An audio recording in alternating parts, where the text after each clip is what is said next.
love a good vacation once in a while. You get to explore new places, meet new people, spend time with the family, or just rent a hotel and run away from your problems for a few nights. Now, what if you had access to your own private jet, near unlimited amounts of money, and the ability to take as much time off work as you want? Well, you can have all that. All you need is just a couple $1 billion. So until you get your billions, let's take a look at how the top 1% spend their vacations. And who knows, you just might get some inspiration for your next time off. When you're a billionaire, it's safe to say money isn't exactly going to be an issue when planning your vacation, which explains why you find stories of billionaires all over the news doing some of the craziest things in some of the craziest places. So where do billionaires go on their time off? And what are some of these exotic activities they partake in? Sometimes you get tired of having solid ground under your feet. Sometimes you want the excitement and, dare I say, danger of the deep blue sea beneath you. I know billionaires certainly do. Now, sailing isn't exactly the most exotic hobby around. All you need is a sailboat or a dinghy. Or if you're really desperate, you could always sign up to go crab fishing on the deadliest catch. Between almost drowning and being thrown overboard, you'd have a whale of a time. However, the way billionaires spend their time on the ocean is very different from that guy you know that spends way too much time polishing his sailboat. Bill Gates, for example. We all know Bill Gates, co-founder of Microsoft, worth $132 billion.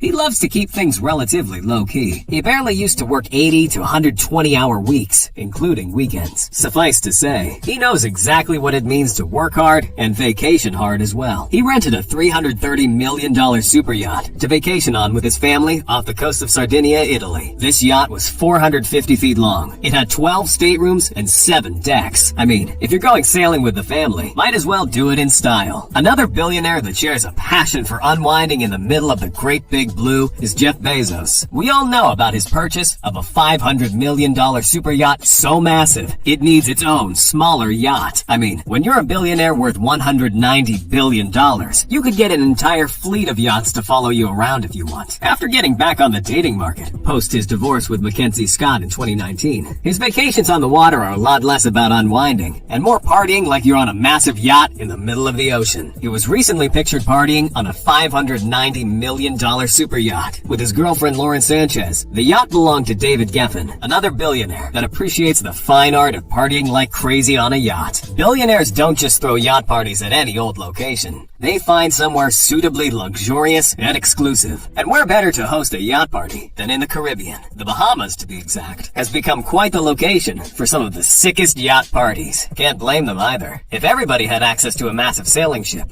I think we'd all take more vacations in the Bahamas. But if you think partying on a luxury yacht is completely played out, and you want to partake in a different kind of fun on the water, Dubai has your back. Instead of renting out a big boat, there are several small floating homes you could rent. I'm talking fully functional floating houses, complete with kitchens, bedrooms, living rooms, you name it. You can party in these homes, or you could just buy them and live the rest of your days floating on the ocean. That being said, not too many billionaires have permanently changed their address to the middle of the sea. Instead, they just go to a vacation home. I mean, there's nothing like a home away from home after all. When life gets too stressful, you've always got somewhere else to escape all of it, especially if you're a billionaire. It's pretty common for billionaires to have several homes away from home. So when it's vacation time, they just pick one of their properties and go live there for a while. Billionaire Mark Cuban learned just how important a vacation home is. Apparently, in the early days of starting his business, he would never go on vacation. But when the money started rolling in, he bought himself a $19 million Laguna Beach vacation home in California. The property occupies 7,867 square feet of space. It's got 6 bedrooms, 8 bathrooms, a private pool, an amazing view, and since work might come calling, a private office as well. Oracle creator Larry Ellison also appreciates having a vacation home. He appreciates it so much that he bought 3. In 2012, he purchased a $36.9 million property. It was a 10,000 square foot beach house along Carbon Beach. The home has 9 bedrooms, 13 bathrooms, and features 151 feet of oceanfront. A year before that, Ellison purchased a ranch known as Porcupine Creek, which is a massive 249 acres. It's got a 16-bedroom main house, a clubhouse, and the thing that ensures zero work will be done when he stays there, a 19-hole golf course. And to top it all off, he also owns a Japanese-style estate in Woodside, California. This one cost him about $200 million to construct. It comes with a man-made lake, a tea house, a bathhouse, and a koi pond, along with the assurance that maximum relaxation will be taking place here. But if you want to know what billionaire I think really takes having a vacation home to the next level, look no further than the man, the myth, the legend, Mark Zuckerberg. Back in 2014, Zuckerberg put down a lot of cash and bought some land on a Hawaiian island called Kauai. He purchased 750 acres of land on an isolated stretch of Hawaiian beach, and later he purchased another 89 acres of land for over $45 million. Zuckerberg even planned to build a 6,100 square foot 2-bedroom house on the island, but construction was ultimately abandoned. However, he still owns several acres of prime oceanfront property. Now, whenever Zuckerberg wants to go on vacation, he has his own private Hawaiian beach. This way he can avoid the millionaires and the other riffraff. Getting to your vacation home isn't going to be much of a problem, especially when you have access to pretty much every sort of transportation system at your fingertips. That probably has something to do with why billionaires are always seen traveling to some of the most exotic locations around the world. I think most of us would agree. Having a private jet or two certainly makes traveling a little bit smoother. Just ask Warren Buffett. He's known for being remarkably frugal, despite being worth $103 billion.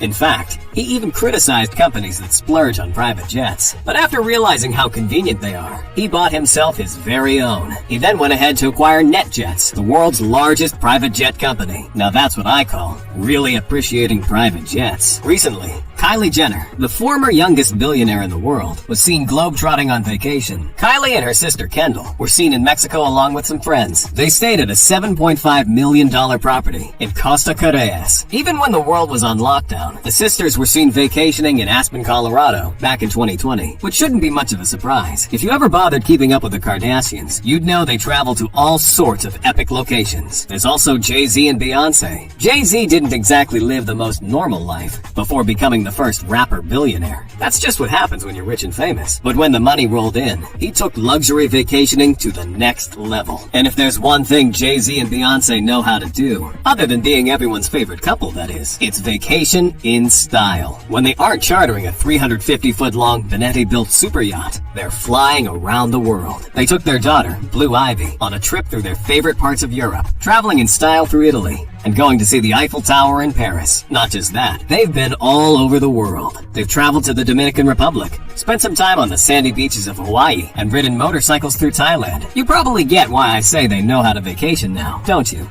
Billionaires don't just travel around willy-nilly either, which is why you probably won't be seeing Jay-Z and Beyonce visit your hometown for the summer. Some places are just more appealing than others. You're more likely to see them partying somewhere like the Spanish island of Ibiza, a place that's become sort of a status symbol for billionaires. Its perfect temperature, white sand beaches, and clear waters have invited people like Oprah Winfrey, David Geffen, Russian billionaires, and Saudi royals. I mean, even Mike Posner wrote a song about the place, so you know it's good. Or they might be having a different kind of fun in Davos, Switzerland, a secluded town in the Swiss Alps that offers beautiful views of the surrounding mountains and attracts not just billionaires, but heads of state and other such important people. In 2020, 119 billionaires flew there for the World Economic Forum, but I think they just went there for the skiing and hot chocolate. In the end, everyone, not just billionaires, have to go on vacation every now and then. Gotta let off some steam, see the sights, and then bother your friends and family about how great your vacation was for the next few months. But if there's one universal truth, it's this: billionaires are way better at vacationing than most of us. So what do you think? Can you vacation better than your average billionaire? Please let us know in the comments below. And if you enjoyed this video, do leave us a like.